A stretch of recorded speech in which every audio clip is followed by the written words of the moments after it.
selecting a handgun.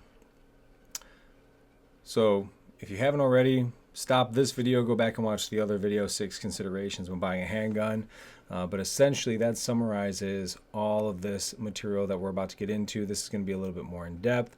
Here we're going to be talking about the pros and cons, so that's more tactical. This is more strategic in terms of generally speaking with each of these weapon systems. And so first type of gun we're going to talk about is double action only revolver. So that's that revolver with that encapsulated hammer on the inside of it. Now you can see here that very low skill is required to function this thing, to pull a trigger on it. It's very easy to use. It's not going to have the same stoppage issues that a magazine-fed semi-automatic will. And so the skill level to use this thing successfully, to fire off however many shots, usually 5-6 shots in succession of one another, low skill required. Now, there's no decockers, there's no safety, you just point it and shoot, which they consider a pro at the USCCA. I kind of consider that 50-50. It does have a heavier, longer trigger pull, which reduces the likelihood of a negligent discharge. That part is true. And then there's very little disassembly. The biggest cons with this is that they have a low round volume, meaning that you can only carry 5, 6, maybe 7, maybe 8, but that's like a 22 caliber bullets, rounds inside of that cylinder.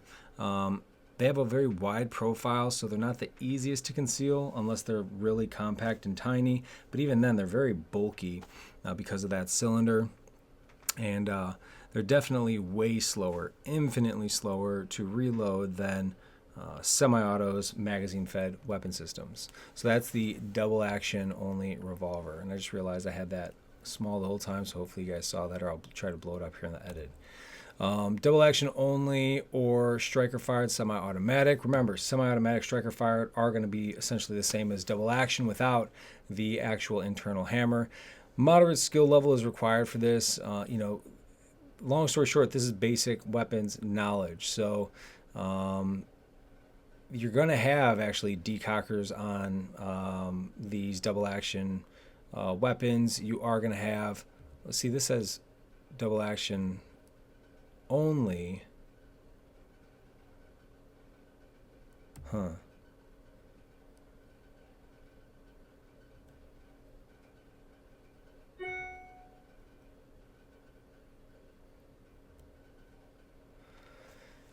Okay, interesting. So this is saying that this is a USCCA slide.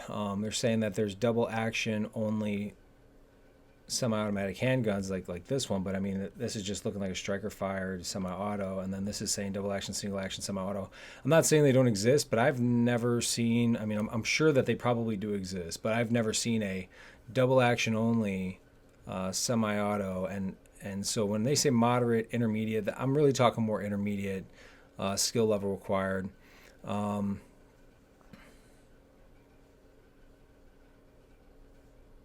Yeah, so double action shot, all subsequents will be single action shots, and that's usually what I'm seeing. And then also for, the striker fired,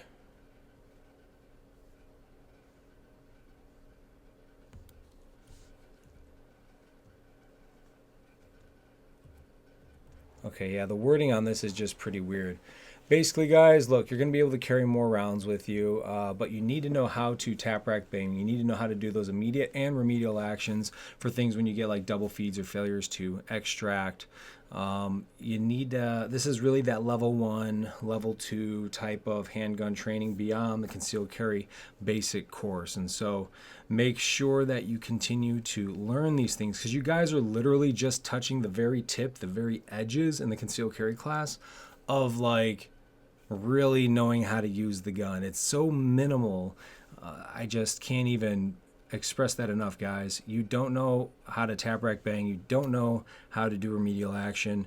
You don't know how to speed reload. And those are the things that are super important for literally baseline handgun fundamentals. Like, you don't know how to do that, then frankly, what somebody would say is that you don't know how to use the gun, not properly. Have you been taught how to shoot it? Sure, you could pull the trigger. Have you been taught how to kind of load it? Yeah. You've done it once or twice now if this is your first class. And even if it's not, you've done it 100 times, that's good, but it's still at a below baseline level area of knowledge. If you don't know how to speed reload, tap rack, bang immediate action drills, and then handle failure to extract remedial action drills, then you are definitely not at a very baseline proficiency, okay?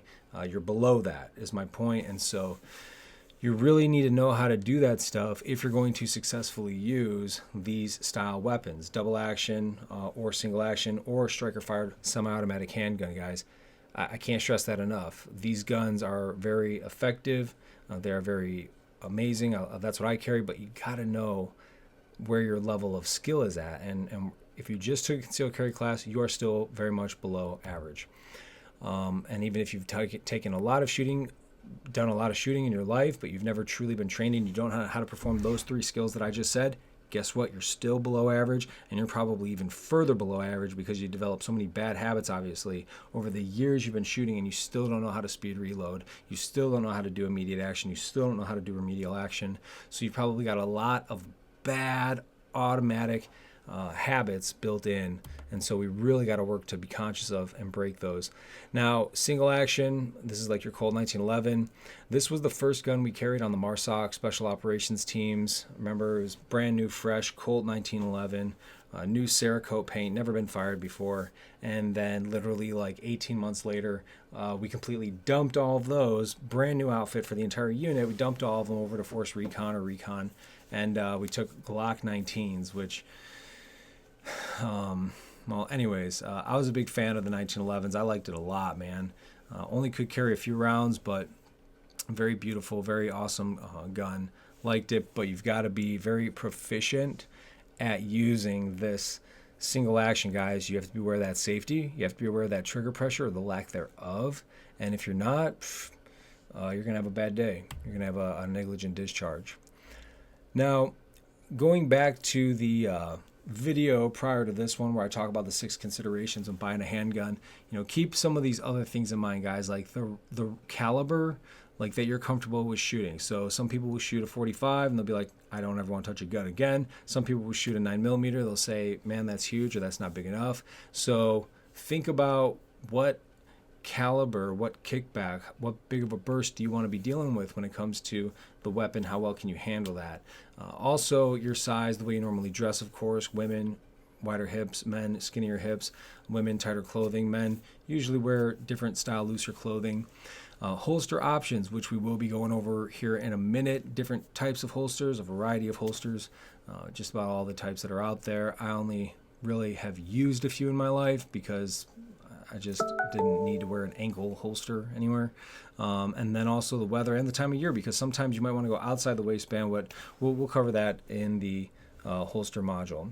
So think of it this way: when you get a lighter, smaller firearm, you're going to get less recoil but less stopping power. And then the larger firearms, they are heavier to carry also. But also these really small ones, they're very difficult to manipulate because you can't get the surface area like I do on this one. You can't get that grip surface area for both hands. Your fingers are hanging off, and then you end up feeling like you're kind of like daintily trying to pull back this spring, and it doesn't work very well. So smaller isn't necessarily better, guys. And then grip size, length, shape, angle, and material. Proper placement of your finger on the trigger, of course. Balance in all things. I think this means actual balance between the muzzle and where you're grabbing it. But anyways, watch that other video, guys, and these are the things that we really want to be considering when it comes to our weapon and what we're going to be carrying. So next we're going to get into handgun calibers, guys, and let me know what questions you have, and I will see you there. But that concludes it for how to choose the right handgun.